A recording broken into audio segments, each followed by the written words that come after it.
Mesdames et messieurs, bonjour et bienvenue à la revue de presse de ce lundi 29 avril 2024.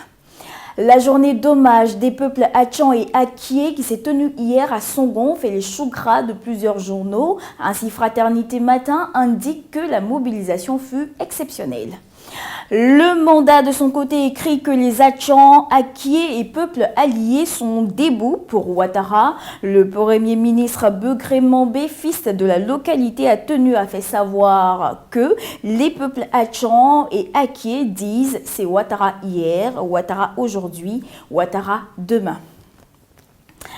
Le patriote ne dit pas autre chose si ce n'est de renchérir et embrayer sur ce qu'écrit le mandat. Ainsi donc, à la une de ce support proche du RHDP, l'on peut lire ceci. Begré Mambé hier à Songon devant 25 000 Hatchans et Akyé est formel pour dire ado hier, ado aujourd'hui, ado demain. Le Matin, qui rend également compte de la cérémonie, constate que les Hatchans et Akyé jurent fidélité à Ouattara. L'Avenir voit en cette activité un témoignage de gratitude du district d'Abidjan à Alassane Ouattara, eu égard à ses nombreuses actions de développement, de promotion des cadres et d'actions sociales. Une autre journée d'hommage grandeur nature se prépare pour le chef de l'État dans l'Agnébi Tiassa. Ce sera précisément le 4 mai 2024. L'expression qui ouvre en annonçant cet événement écrit que ce sont 40 000 personnes qui sont attendues à Agboville.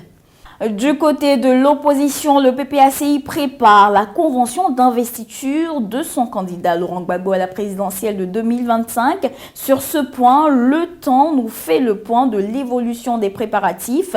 Danon Djedje, le président exécutif du PPACI, qui s'exprime dans le journal. La nouvelle alliance lance que ceux qui nous dirigent ont peur d'affronter Gbagbo aux élections. Le nouveau réveil, pour sa part, met en lumière Tidiane Thiam, qui est présenté comme ayant fait ses preuves au niveau des investissements publics et suscite l'espoir pour 2025, d'où le titre L'effet Thiam.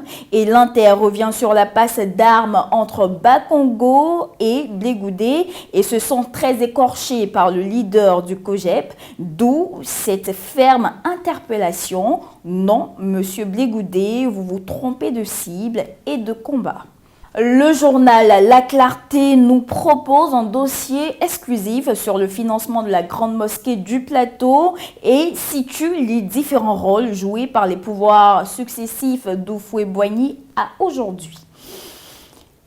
Avant de nous quitter, intéressons-nous à Soir Info qui nous conduit à Abobo où en plein fumoir, un officier de police a été désarmé et tabassé par des dealers. Et terminons à l'international au Niger, Mamadou Issoufou, l'ancien président, y est accusé d'être le cerveau du coup d'État contre Bazoum. Mesdames et messieurs, voici ainsi dressé l'essentiel de l'actualité de ce lundi 29 avril 2024. Nous vous donnons rendez-vous demain, même heure, même canal. D'ici là, portez-vous bien.